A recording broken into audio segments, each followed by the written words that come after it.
Ndagira ngo rero ku gicamunsi cyo kuri uyu wa 28 Kanama 2025 turebere hamwe zimwe muri updates ziriwe zivugwa hirya no hino. Nk'ibisanzwe tugomba guhera ku makuru ya hano mu gihugu cy'u Rwanda nkuko mumaze kubimenyera, na cyane ko umurongo wacu rwose wubakiye ku makuru ajyana cyangwa se arebana n'igihugu cy'u Rwanda. Niyo mpamvu rero birajyana n'amakuru twakugejejeho kuva mu ntangiriro z'ukwezi kwa gatanu yemeza ko u Rwanda rushobora kwakira bimukira baturutse muri Leta Zunze Ubumwe za Amerika. Byose byatangiye kuvugwa bijyana n'amasezerano ya Washington.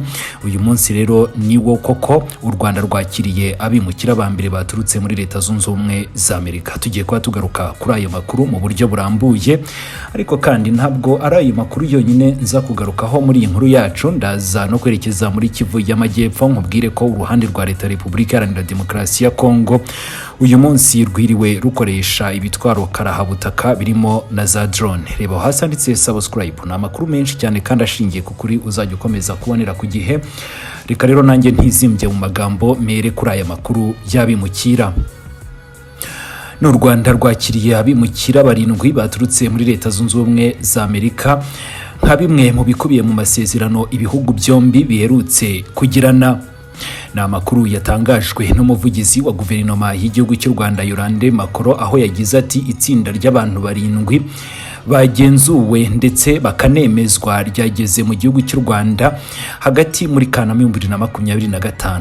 Yavuze ko ababimukira bacumbikiwe kuri ubu ngubu n'umwe mu miryango mpuzamahanga ndetse barasurwa n'ishami rya Loni ryita ku bimukira n'inzego za leta zishinzwe imibereho myiza.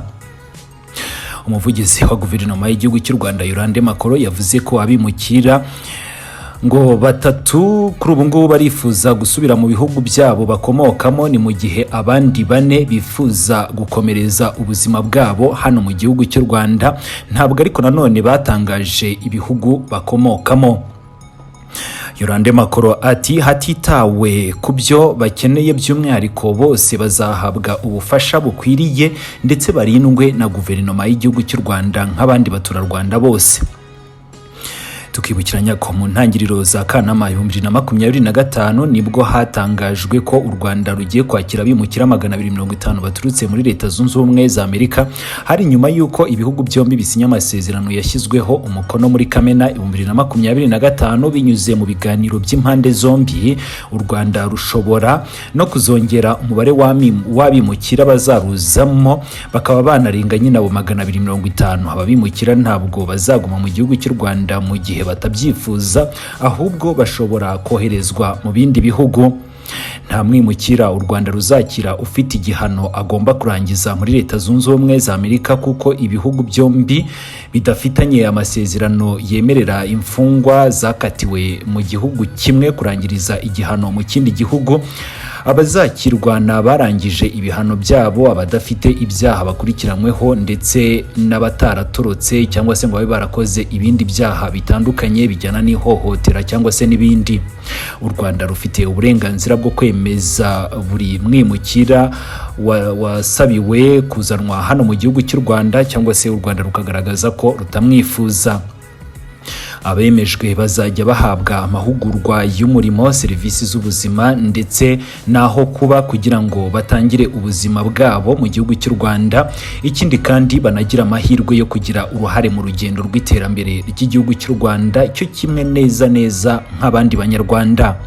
Ikindi nuko Amerika izagenera inkunga u Rwanda, nubwo ibijyanye n'ingano yayo cyangwa se imiterere y'iyo nkunga itari yamenyekana, ariko kandi tuzakomeza kubikurikiranira hafi ku buryo rwose nk'ibisanzwe tuzakomeza kugenda tubagerezaho ku gihe amakuru yose ashoboka. Ndakomereza muri Kivu y'Amajyepfo ahabyukiye imirwano ikaze cyane irimo ibitero bya za drone, ariko kandi kibabaje nuko izo drone zanibasiriye abasivile b'inzirakarengane. Ni kuri uyu wa kane kuva mu rukerera mu Minembwe muri Kivu y'Amajyepfo habyukiye imirwano ikaze cyane irimo n'ibitero birimo za drone za FARDC, Mayi FDLR, igisirikare cy'u Burundi n'abacancuro bakoresheje indege zitagira abadereva. Ni mu gushyigikira ingabo zirimo kugaba ibitero ku baturage bazo mu Minembwe. Ariko kandi ikibabaje nuko mu itangazo rya sowe na M23 byemezwa neza ko abasivile benshi bahasize ubuzima. Itangazo rero naringarutseho ryashyizwe ahagaragara n'umutwe wa twirwaneho uravuga ko ku isaha y'isa 7 z'igicuku kuri uyu wa kane tariki ya 28 Kanama aribwo drone zagabye igitero ku basivile bo muri Rugezi mu majyepfo ya Minembwe, aho bivugwa ko aka gace kagoswe n'imitwe itandukanye ikorana na guverinoma ya Kinshasa, ndetse ng'icyo gitero cya drone kikaba kibasiriye n'ivuriro ryaho. Twirwaneho ni mu itangazo ryayo yagize iti nkuko rero twabitangarije benshi mu itangazo twashyize ahagaragara ubushize, kuri uyu wa kane tariki ya 28 Kanama ku isaha y'isa 7 z'igicuku igitero cy'indege zitagira abapilote cyagabwe ku baturage i Rugezi mu majyepfo ya Minembwe, kandi kibasiriye rwose n'ikigo nderabuzima cyaho. Uyu mutwe ukavuga ko kino gitero cya gisirikare ngo cyakozwe n'abacancuro, aho bakoreshejwe n'ubutegetsi bw'Kinshasa kugira ngo batange inkunga y'ikoranabuhanga. Ni ku ihuriro rigizwe na FRDC, ingabo z'abarundi, FDLR n'inyeshyamba za Wazalendo ziyobowe n'umuvugizi wabo kuri ubu ngubu n'umuvugizi wa Mayimayi William Yakutumba. Biravugwa ko mbere y'igitero ng'itumanaho rya telefone ryose ryaciwe nkana muri Minembwe, ni nyuma yaho no mu masaha yo mu gitondo ibindi bitero byahujwe byibasiriye imidugudu y'abanyamurenge nka Mikenge ndetse na Kahororo, ni mu bice bya Oprato byo muri teritwari ya Mwenga ndetse na Itombwe, Udasize na Uvira.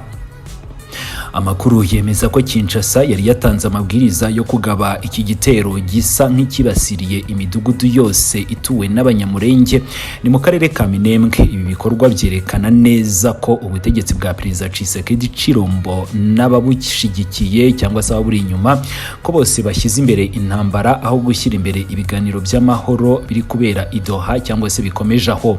Twirwaneho muri iryo tangazo iti ni mu guhangana n'iki gitero MRDP Twirwaneho ikomeje kwiyemeza kurengera ndetse no kurinda abaturage b'abasivile ibyo bitero bidafite ishingiro. Avugana n'umunyamakuru Magarambe, Afande Rugabo wa Twirwaneho yavuze ko usibye ibitero by'uyu munsi ngo no kuri uyu wa gatatu ushize hiriwe n'ubundi imirwano karahabutaka. Ati nubwo wenda baraye bateye turavuga umwanzi muri iki gitondo cy'uyu munsi, ariko nejo nabwo hari hiriwe imirwano muri Rugezi ndetse no ku ruhande rwa Gipimo uturuka Kabacu. Abateye n'abandi n'ubundi n'abanzi b'ubwoko nyine turavuga leta. FRDC hamwe na Mayimayi nabo nibo bateye mu ruhande rwa Rugezi ndetse na Gipimo, ni nabo rero babyutse batera kandi ni mu Gikenke, ndetse ngo no mu gihe kandi leta yari ikomeje kubashyigikira. Mayimayi nayo ngo ntabwo igira drone, bivuze ko nyine izo drone zose zaturutse ku ruhande rwa leta. Ati leta yarayiteye mu masaha ya saa 6 z'ijoro, ibirindiro byacu biri muri Rugezi. Yakomeje yamagana leta guhagarika ibyo bitero ikora, ni mu gihe babeshya amahanga ko ari mu mishyikirano ariko kandi bagakomeza kugaba ibitero byibasira abaturage.